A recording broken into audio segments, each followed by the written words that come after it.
Guys, नदियों पर ये मेरी पहली क्लास है और हम लोग अब वन बाय वन सारी भारत की नदियाँ पढ़ने वाले हैं।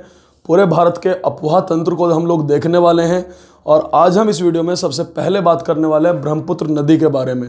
हम लोग आज ब्रह्मपुत्र नदी को देखेंगे। सबसे पहले आप लोग भारत के मैप को देखिए। यहाँ पर ये भारत है हमारा, ये पेनिनसुलर इंडिया, ये गुजरात है। आपको भी मैं एक छोटा सा मैप भी दिखाऊंगा, इसमें आपको समझाऊंगा कि नदी कैसे कैसे फ्लो करती है ब्रह्मपुत्र। ये हमारा भारत,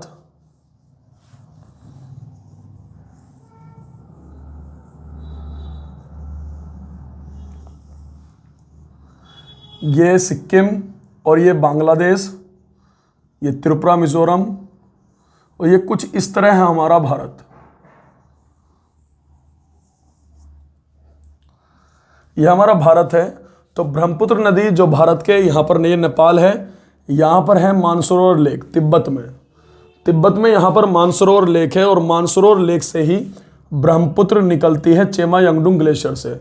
आपको एक छोटा सा मैप दिखाता हूँ मैं, जो काफ़ी बेटर आपको समझा पाएगा। ये यहाँ पर ये भारत है, भारत में यहाँ पर ये भारत है, भारत के ऊपर ये तिब्बत है, ये नेपाल है, यहाँ पर है ये मानसरोवर लेक। मानसरोवर लेक अगर मैं आपको बताऊँ तो आप थोड़ा सा आप लोग डायग्राम ड्रॉ कर सकते हैं, नहीं तो आप लोग जो है हमारे टेलीग्राम ग्रुप से हमारा कोर्स ज्वाइन करके आप लोग हमारी पीडीएफ को ले सकते हैं।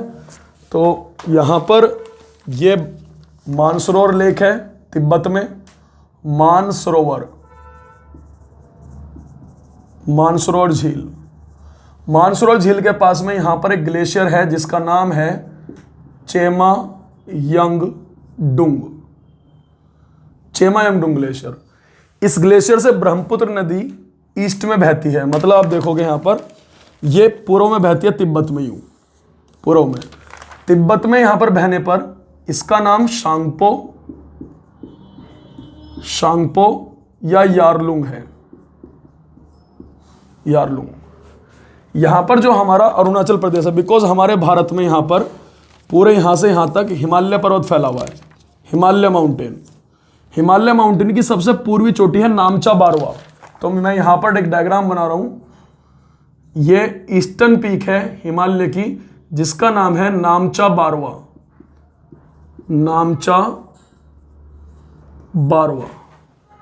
ये हिमालय की बिल्कुल ईस्टर्न पीक है। अगर आपसे क्वेश्चन पूछता है वो भारत की पूर्वोत्तर चोटी या ईस्टर्न पीक कौन सी है हिमालय की, तो नामचा बारवा। इसके ईस्ट में यहाँ पर ये नदी अरुणाचल प्रदेश की तरफ मुड़ती है और मुड़ने के बाद ये असम से बहती है। मतलब ये नदी यहाँ से अरुणाचल प्रदेश में घूमेगी यहाँ पर यूं, और ये असम से निकलते हुए यहाँ पर ये बांग्लादेश में एंट्री करेगी। ये असम है यहाँ पर और ये बांग्लादेश है। ये मेघालय में नहीं जाती, यहाँ पर धुबरी पड़ता है असम के पास, ठीक है जी, बिल्कुल असम के और बांग्लादेश के बॉर्डर पर धुबरी से ये एंट्री कर जाती है।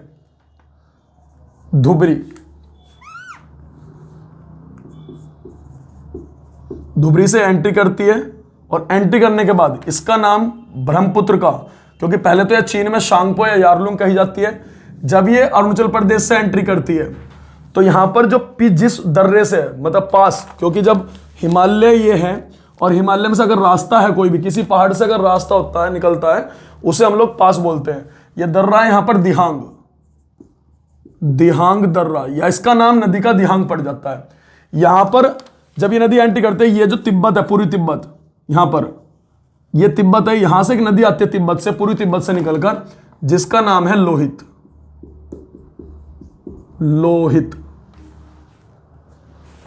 नदी कहां से निकलकर आ रही है? पूर्वी तिब्बत से।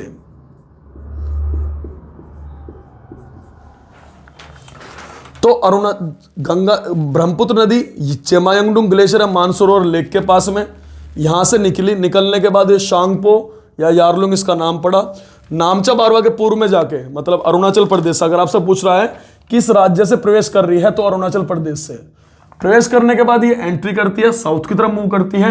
देन ये उसका वहां पर नाम क्या? दिहांग, बिकॉज जिस पास से, जिस दर्रे से एंट्री कर रही है भारत में, उसको दिहांग कहते हैं। यहां से फिर इस पे जुड़ी, सबसे पहले जब नदी यूं आ रही है, यूं घूम कर आ रही है, तो इसका ये बाएं हो जाएगा, मतलब लेफ्ट साइड हो जाएगी। लेफ्ट साइड से मिलेगी लोहित और एक यहां पर मिलेगी आपकी दिबांग। दिबांग, दो नदियां इसमें लेफ्ट साइड से मिली है। मिलने के बाद ये मैंने आपको बताया, यहां पर ये ब्रह्मपुत्र जो एंट्री कर रही है, क्योंकि पहले इसका नाम शांगपो या यारलुंग है, एंट्री कर रही है अरुणाचल प्रदेश में, लेकिन अरुणाचल प्रदेश में एंट्री करते ही इसका नाम दिहांग है। ये थोड़ा ध्यान रखोगे, दिहांग। आपको भी ये डायग्राम एक बार प्रैक्टिस कर लेना है, ज्यादा बेटर है। आपको ये डायग्राम आपको हमारे ऑफिशियल ग्रुप से मिल जाएगा। बाद में ये असम में एंट्री करती है। असम में यहां से यहां तक आप मान लीजिए ये असम है, ये असम है पूरा। असम में यहां पर इसमें सबसे पहले एक आइलैंड है माजुली, माजुली आइलैंड, माजुली। तो जब ये एंट्री करती है असम में, यहां पर एक आइलैंड है माजुली, और माजुली सबसे बड़ा नदी द्वीप है, नदी द्वीप पूरे वर्ल्ड का। देखो जो द्वीप होते हैं, जो आइलैंड्स होते हैं समुद्र में होते हैं, लेकिन नदी के अंदर द्वीप जो है वो है माजुली। माजुली सबसे बड़ा रिवर आइलैंड है, कहां पर? ब्रह्मपुत्र नदी में। ब्रह्मपुत्र नदी बह रही है, असम से यूं घूम के आ गई है, तो यहां से अरुणाचल प्रदेश, फिर असम, यूं। तो इधर से जितनी भी नदियां मिल रही है वो सब लेफ्ट साइड से मिल रही है। उसके अलावा यहां पर धनसिरी, धनसिरी इतना याद रखोगे, यहां पर ये नागालैंड है, नागालैंड नीचे, असम के नीचे नागालैंड, यहां से जाकर मिलती है असम में है, लेकिन निकलती नागालैंड से। किस पर्वत से? लोसांग पर्वत से। लोसांग पर्वत कहां पर है? नागालैंड में, लोसांग माउंटेन से धनसिरी इसका नाम है। Then it flows to the west, ये आगे बढ़ती है, यहां से मिलती है इसमें कपिली, कपिली नदी, ये आपको ध्यान रखना है। तो इसमें लेफ्ट साइड से आपको लोसांग, धनसिरी याद रखोगे, लोसांग माउंटेन से निकलती है नागालैंड से। यहां पर तो यहां पर ये आपकी मतलब ब्रह्मपुत्र चली, जिसका नाम शांगपो यारलुंग है, नामचा बारवा के पूर्व में जाके साउथ की तरफ मूव करी, नाम इसका दिहांग पड़ा, लोहित और दिबांग मुड़ी मतलब इससे मिल गई, इसकी ट्रिब्यूटरी है ये। क्योंकि जो बड़ी नदी में मिलती है, यहां पर दो चीज होती हैं, या तो ट्रिब्यूटरीज या डिस्ट्रीब्यूटरीज। ट्रिब्यूटरी डिस्ट्रीब्यूटरीज में क्या फर्क है? ये तो है सहायक नदी और ये है वितरिका। वितरिका मतलब जो एक नदी है, मान लीजिए यहां से एक नदी इसमें से फटकर निकल गई अलग, तो वो हो जाएगी वितरिका। जो नदियां इसमें जुड़ रही हैं, छोटी छोटी नदियां, उसको बोलते हैं हम लोग ट्रिब्यूटरीज, ध्यान रखना। अब इसमें जो ये नदियां तो इसमें राइट लेफ्ट साइड से मिल रही हैं, इसमें राइट साइड से कौन कौन सी मिली? सबसे पहले यहां पर आपकी मोस्ट इंपोर्टेंट है सुबानसिरी, इसको मैं यहां पर लेकर जा रहा हूं, इसके डॉट को इस पे यहां पर नंबर 1 डाल रहा हूं मैं, सुबानसिरी। और सुबानसिरी याद रखोगे, ये पूर्ववर्ती नदी है, मतलब एंटीसीडेंट है।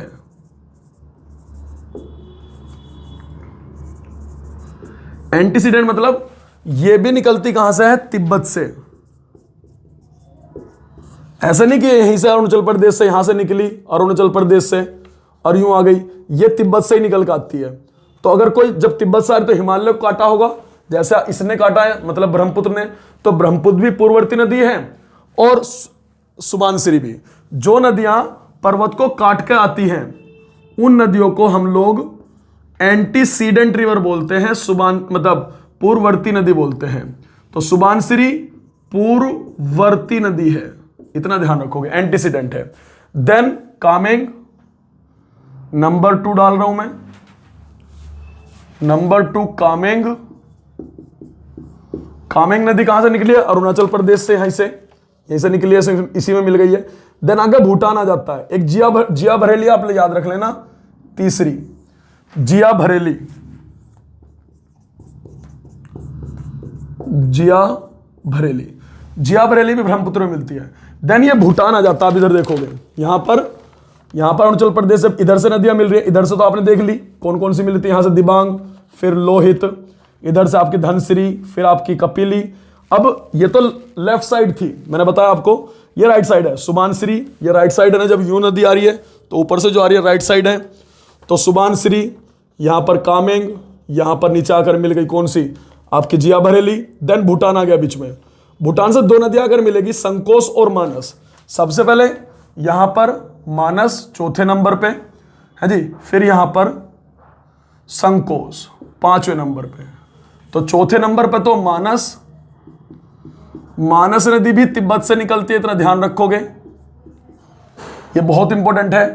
कहां से निकलती? तिब्बत से, लेकिन भूटान से आकर मिलती है। आपसे बोलेगा कि ब्रह्मपुत्र नदी से कौन सी नदी भूटान से आकर मिलती है, तो याद रखना मानस, और 5वें नंबर पर है संकोच। यहां पर लिख रहा हूं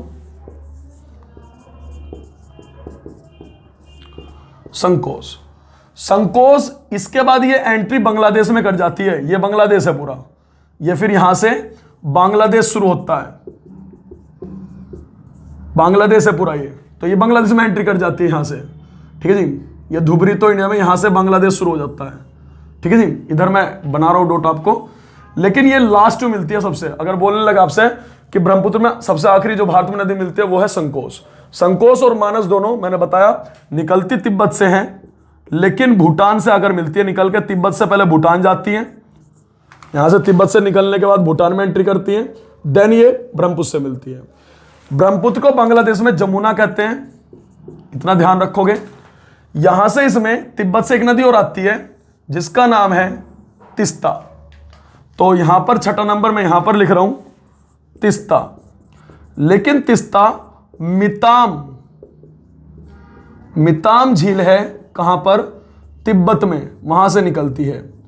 मिताम झील है तिब्बत में, यहां से निकलती है सिक्किम से। यहां से आप देखोगे ये तिब्बत से निकली, अब यहां पर देखिए तिब्बत से निकली, सिक्किम में एंट्री करी, देन बांग्लादेश में जाकर मिल गई है बांग्लादेश। इसलिए तीस्ता को दार्जिलिंग की पहाड़ी, अगर आपसे बोले, क्योंकि यहां पे वेस्ट बंगाल में दार्जिलिंग है, अगर आपसे बोलता कि दार्जिलिंग किस नदी के किनारे पर, तो तीस्ता।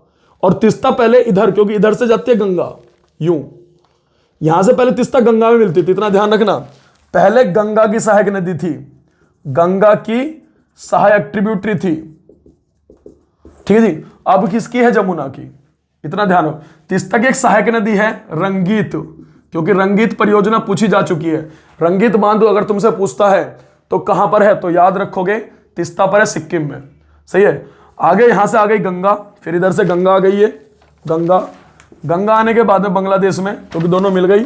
देन पद्मा बनी, पद्मा, यहां से पद्मा बन गई। पद्मा से यहां से एक नदी आती है मेघना। अब मेघना की कहानी सुन लो। यहां से मणिपुर से और नागालैंड से एक नदी आती है बराक के आगे आगे मेघना बन जाती है, तो इसका असली नाम बराक भी है।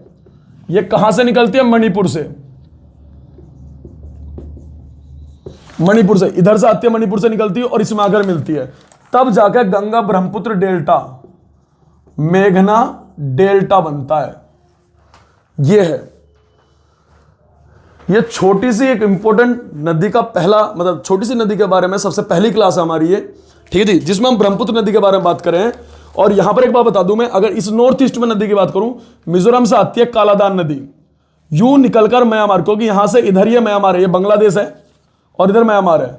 यहां से निकल के एक नदी चलती है जिसका नाम है कालादान, और यहां पर गिरती है सितवे बंदरगाह के पास में। सितवे बंदरगाह के साथ हम लोगों ने कालादान प्रोजेक्ट करा है, कालादान प्रोजेक्ट।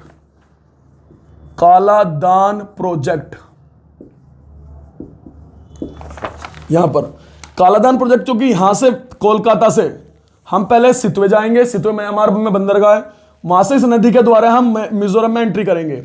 नहीं तो हमें अगर मिजोरम में जाना है तो यूं घूम कर जाना पड़ता है।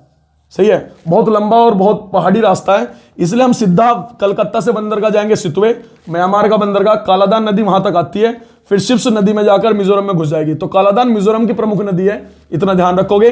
और कालादान प्रोजेक्ट जो हमने कराया वो म्यांमार के साथ कराया, सितवे बंदरगाह को लेकर। तो ये हमारी पहली क्लास है आज ब्रह्मपुत्र नदी को लेकर। ठीक है जी, जिसमें हमारी क्लास कंटिन्यू रहेगी। ये पहली वीडियो है ब्रह्मपुत्र नदी को लेकर, हम अगली वीडियोस में और नदियों के बारे में बात करेंगे। और मुझे कुछ थोड़ी सी बात और कहनी है यहाँ पर, बड़े ध्यान से सुनिएगा। हाँ जी, कुछ लोग जो हैं ये अफवाह फैला रहे हैं, मतलब कुछ लोग जो हैं जो जीएस की क्लासेस शुरू कर रहे हैं, जब से जुडिशरी का फॉर्म आया है, वो लोग वहाँ पर आपको राष्ट्रीय पार्क, वहाँ पर आपको डांसेस, बहुत सारी चीज़ें आपको तैयार करा रहे हैं।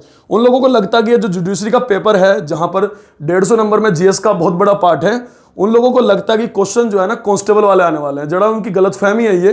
है जी, आप यूपीएपीओ का पिछला वाला पेपर चेक कर लीजिए, जीएस बड़े अच्छे लेवल की आएगी, इसलिए आप अच्छे लेवल की ही तैयारी कीजिए। आप अच्छे लेवल की, मैं आपसे कहूंगा अच्छे लेवल की ही तैयारी कीजिए। आप डांसिस फॉर्म वो बात अलग याद कर लीजिए, या फिर वहां पर जो है आपको थोड़े बहुत 4-5 नेशनल पार्क करा दिया, आपको 2-4 आपको वाइल्ड लाइफ सेंचुरीज बता दी, उनसे काम ना चलेगा बिल्कुल भी। ठीक है जी। आपको जैसे जीएस की पढ़ाई की जाती है, संविधान पर मेहनत कराई जाती है जी, हिस्ट्री पर मेहनत कराई जाती है, जहां से इंपॉर्टेंट टॉपिक्स है जोन से, है जी, नदियां हैं, इवन माउंटेन्स हैं, और उनको आपको बाकायदा मैपिंग के साथ प्रैक्टिस करनी है। आप एक अच्छे लेवल पर तैयारी कीजिए, उस लेवल की जीएस नहीं आने वाली। आप लोग एपीओ का एग्जाम उठाकर पिछले वाला देख सकते हैं। Thank you.